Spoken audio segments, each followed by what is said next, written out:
আসসালামু আলাইকুম সবাইকে, আশা করি সবাই ভালো আছেন। সোশ্যাল মিডিয়াতে খুব বেশি একটা ছবি শেয়ার হচ্ছে, সবাই শেয়ার করছেন ব্যাপারটা এবং খুব আশাবাদী হচ্ছেন যে 6 জন প্লেয়ারকে নিয়ে আসা হবে এই আসিয়ান কাপটার জন্য বাংলাদেশের স্কোয়াডে বাইরে থেকে। এবং তাদের মধ্যে সুকি ইতুফুসা আছেন।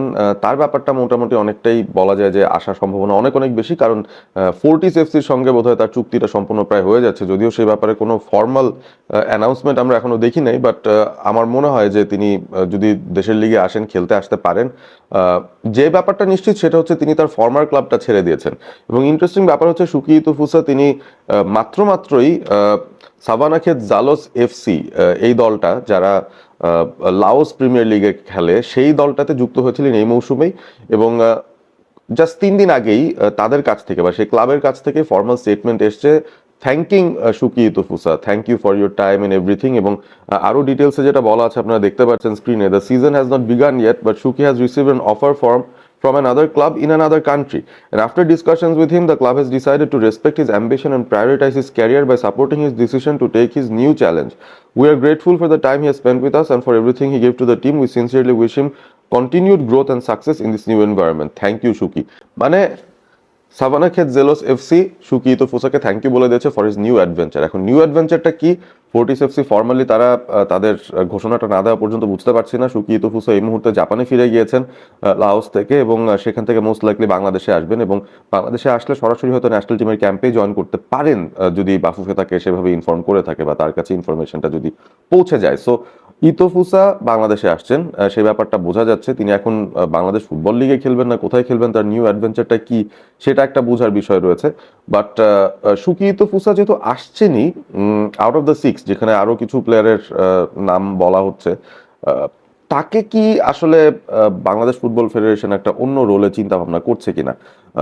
ওভারঅল যদি আমরা চিন্তা করি তার প্লেয়িং প্রোগ্রেশন বা তার খেলোয়াড়ি অ্যাট্রিবিউটসের জায়গা থেকে, সেখানে কিন্তু আমরা দেখতে পাই যে তিনি টেকনিক্যালি অনেকই বেশি সাউন্ড, অন দ্য বল তার অ্যাবিলিটি অনেকই বেশি ভালো, তার ড্রিবল করার ক্ষমতা আছে, তার পেস আছে, তার 90 মিনিট দৌড়ানোর স্ট্যামিনা আছে, তার হাইট প্রোফাইলটা খুবই ভালো, he has a strong frame.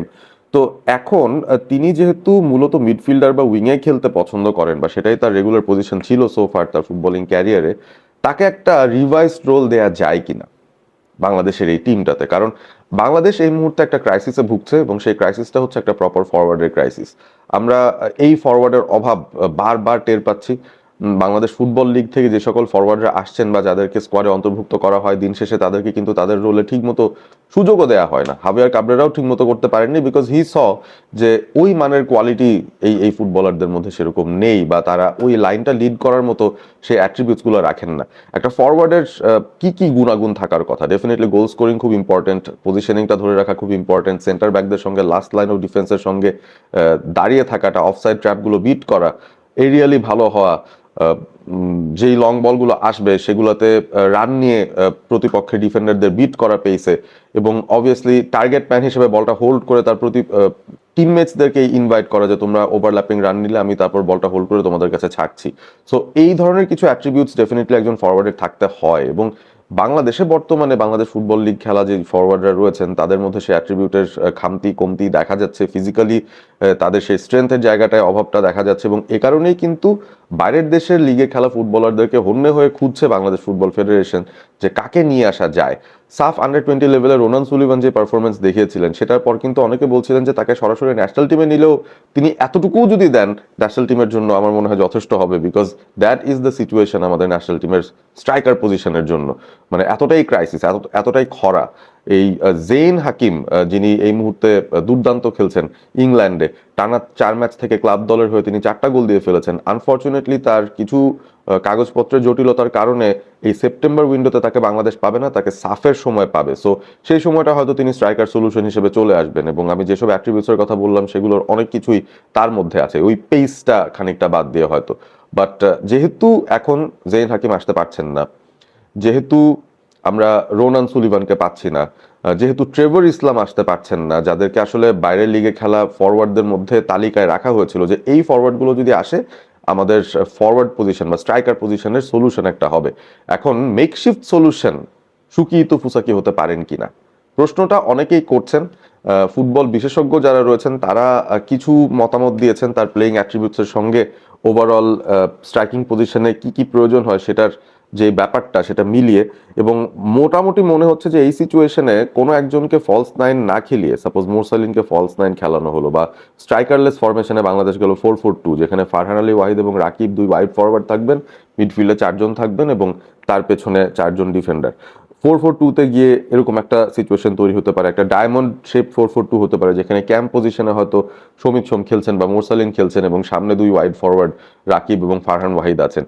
এই একটা ফরমেশন তো হতেই পারে, সেটা কাবরেরার আমল আমরা দেখেছিও, বাট জিনিসটা হচ্ছে you need to have different types of options. এবং এমনও সিচুয়েশন হতে পারে যেখানে আপনার একজন সেন্ট্রাল স্ট্রাইকার লাগবেই, একটা টার্গেট ম্যান লাগবেই। সো ওই পজিশনটার জন্য সুকি ইতুফুসাকে কি প্রিপেয়ার করা যায় কিনা, এবং যেহেতু তার এখন স্কোপ আছে ন্যাশনাল টিমের ক্যাম্পে আগে ভাগে জয়েন করার, এই যে থমাস ডুলি ক্যাম্পটা তৈরি করছেন এই মুহূর্তে, জাস্ট কন্ডিশনিংটা তৈরি হচ্ছে, ফিটনেস নিয়ে কাজ করছেন তিনি লোকাল প্লেয়ারদের। বাট যদি সুকি ইতুফুসা আর্লি এনাফ আসতে পারেন, ক্যাম্পে জয়েন করতে পারেন, এবং যখন থেকে তারা আসলে ওই ট্যাকটিক্যাল ড্রিলসগুলো করা শুরু করবেন, সেই জায়গায় তাকে একজন ফরওয়ার্ড হিসেবে যদি থমাস ডুলি ব্যবহার করতে চান, সে অপশনটা কিন্তু খোলা আছে। আমার কাছে মনে হয় থমাস ডুলির ভিতরেও একটা ইনোভেটিভ থিঙ্কিং মাইন্ডসেট থাকার কথা। আমরা স্যান ম্যারিনোর সাথে ম্যাচটা, আপনাদের নিশ্চয়ই মনে আছে, সেই ম্যাচের রিভিউ করেছিলাম, এবং সেই ম্যাচটার ভিতরে আপনি দেখবেন বিশ্বনাথ ঘোষ, যিনি সাধারণত রাইট সাইডের সেন্টার ব্যাক কিংবা মূলত right back, right wing back এই পজিশনে খেলেন, তাকে কিন্তু রাইট উইঙ্গার হিসেবে খেলানো হয়েছিল, লেফট উইঙ্গার হিসেবে খেলানো হচ্ছিল। স্যান ম্যারিনোর ম্যাচে তাকে বিভিন্ন ফরওয়ার্ড পজিশনে আমরা কিন্তু খেলতে দেখেছি, এবং থমাস ডুলি সেই প্ল্যানটা করেছিলেন। থমাস ডুলি বাংলাদেশ দলের দায়িত্ব নেওয়ার পর তিনি 1.5 সপ্তাহের মতো সময় পেয়েছিলেন টিমটার সাথে, এবং সেখানেই বিশ্বনাথ ঘোষকে দেখে তার মনে হয়েছিল যে তাকে আসলে রাইট ব্যাক পজিশনে সলিডলি ধরে রাখাটা একটা ওয়েস্ট হতে পারে।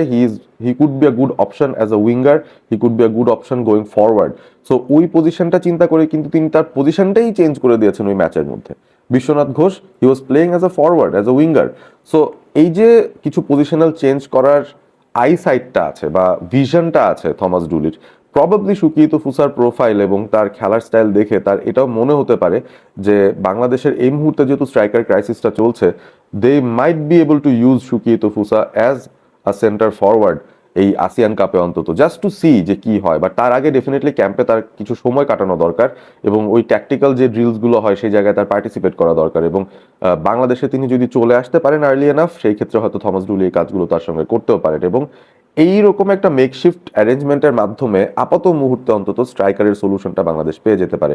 কমেন্ট করে আপনারা জানিয়ে দিন, সুকি ইতুফুসা দ্য স্ট্রাইকার, এইভাবে কি আপনারা ব্যাপারটা ভিশন মানে ইমাজিন করেছেন কিনা, এবং তিনি যদি হন স্ট্রাইকার সেই পজিশনটায়, তাকে যদি খেলানো হয় অ্যাজ এ মেকশিফট স্ট্রাইকার, কতটুকু সাকসেসফুল হওয়ার সম্ভাবনা তার দেখছেন, এটাও কমেন্ট করে জানিয়ে দেবেন। ভালো থাকবেন সবাই, সাবস্ক্রাইব করবেন অল স্পোর্ট এবিপি।